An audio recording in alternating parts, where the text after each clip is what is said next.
They're pillowy soft, buttery, moist, eggy, sweet, and can be slightly salty.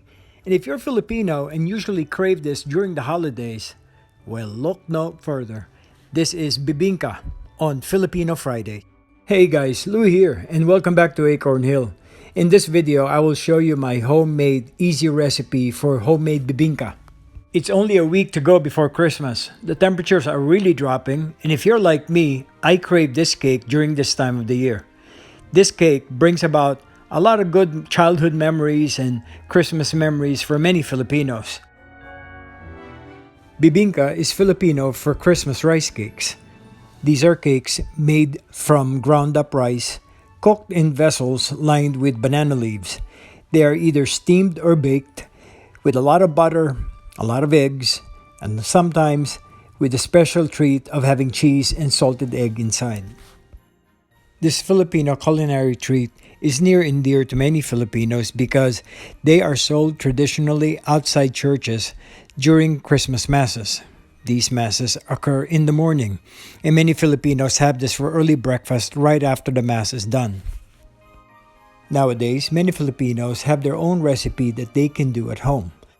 And ever since I put up a YouTube channel, one of my goals is to teach people the easiest and most effective and tastiest recipe for homemade bibingka. Today is the day. Now, as I mentioned earlier, these are cooked in vessels lined with banana leaves. If we have the modern parchment paper nowadays, back in the day, what they use is banana leaves, not only to prevent it from sticking onto the clay vessel, but also to impart the flavor of the banana into the cake batter. Now where I live, I currently don't have a banana plant that I could get my own banana leaves from, so I got this from the Asian store. After cutting the appropriate size banana leaf for the vessel, I am using a regular plate, using it as a template to cut a 10-inch circle that will line the baking dish.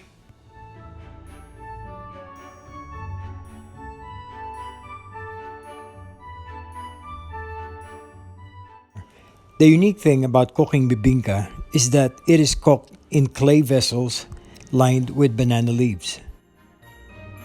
Back in the old country, these clay vessels are unglazed, and so the use of the banana leaves is an ingenious way to prevent the batter from sticking to the bottom of the pan.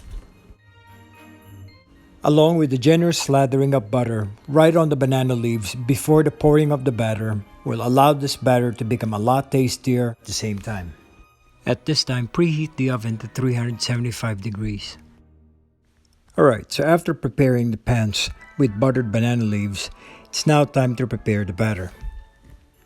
In a large mixing bowl, crack 4 large eggs, beat well and whisk.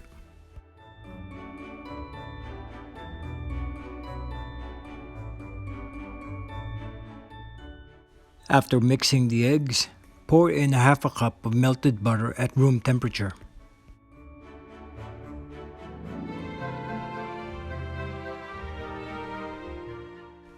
I then added 1.5 cups of low-fat buttermilk.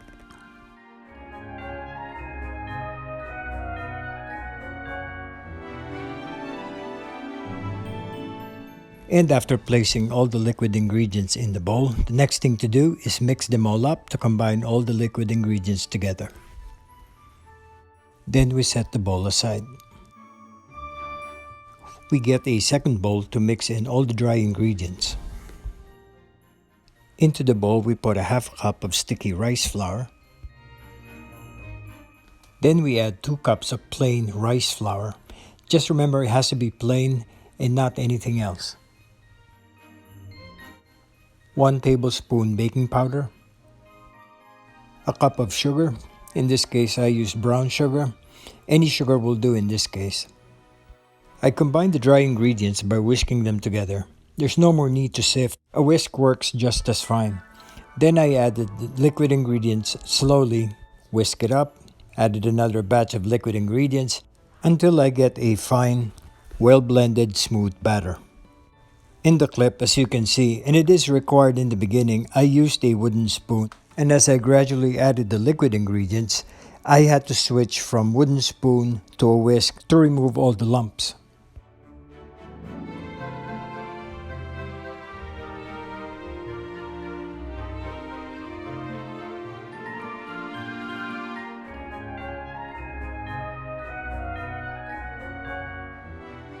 And now we come to the tasty part of this dish. Traditionally, bibingka is baked with salted egg mixed into the batter. Yes, salted egg. That adds that umami flavor that Filipinos and Asians are known for, and also different types of cheeses, mainly cheddar cheese, not only within the batter, but also on top as toppings that you put under the broiler so it toasts well, along with sugar and coconut. In my part of the world, I have no access to salted eggs at the moment, and so for today's recipe, I am putting 3 types of cheeses into my bibingka. The first cheese is queso blanco. It's a form of white cheese made out of buffalo's milk. In this clip, I placed the queso blanco, 2 wedges of them about half an inch thick, onto the bottom of the dish, and then I slowly poured in, using a measuring cup, the batter, and I slowly filled it about 3/4 of the way up baking dish.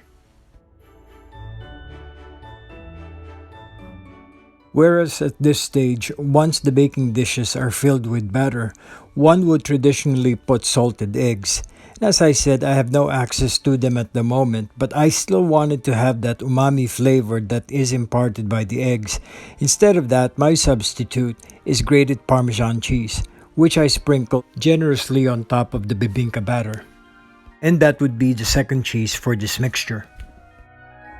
Up next, and the third cheese in this mixture and for my recipe, I needed something sweet but still cheesy, and so I used mascarpone cheese. I used 2 scoops of mascarpone cheese placed on top of the batter. These dollops of mascarpone cheese will melt as these are baked and then eventually placed under the broiler.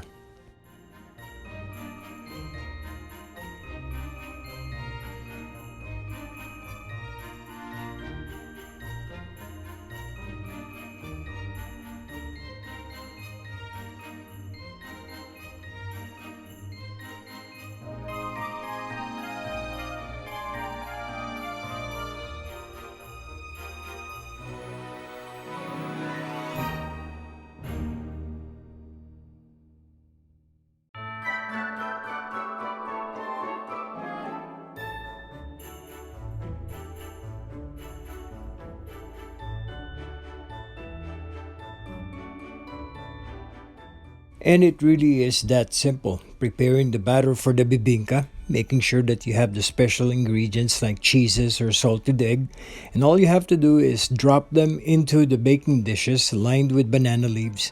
Now a quick tip here on the banana leaves. I made sure that they are an inch or inch and a half larger in diameter than the baking dishes. This allows for excess banana leaves to go up the sides and on top of the baking dishes, preventing the batter from overflowing. Now, depending on the size of the dishes, mine took about 25 minutes to 30 minutes to bake at 375 degrees in the oven. And as expected, they turned out soft, pillowy, buttery, all the good tastes and good memories that bibingka brings during the holidays for any Filipino. I hope you tried this recipe. It's fairly easy, and let me know how yours turned out. I want to thank you all again for joining me in this episode of Filipino Friday in Acorn Hill. We like bringing new things to you and even familiar things that deserve a little revisiting and learning something new about. If you like what you see on Acorn Hill, don't hesitate. Give us a like, share it with your friends, and also click on that subscribe button along with the bell notification icon so that you can be notified of things that are coming up on Acorn Hill.